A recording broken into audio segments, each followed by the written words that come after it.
ज्याला वाटतं माझं दुःख जास्त आहे ना, त्यानं सीतामाईला आठवावं.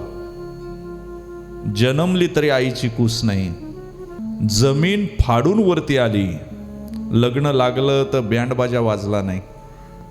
लग्न लागलं तर त्या लग्नात आनंद नाही, परशुराम प्रगट झाले.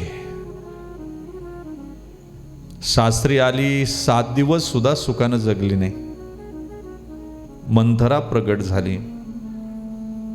पती बरोबर वनात गेली तर रावण तिथं आला. रावणाच्या ताब्यातून सुटली तर अग्नी प्रगट झाला.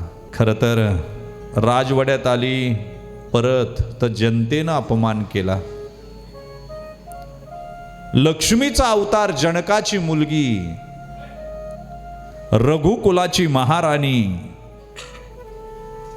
पण आपल्या पोरांना जन्म द्यायला एखाद्या ऋषीच्या आश्रमात शरण जावं लागलं. किती मोठं दुःख आहे, कधी विचार केला का तुम्ही? कट्स, क्लॅरिटी, पेन सहन केल्याशिवाय जीवन सुखी बनत नाही.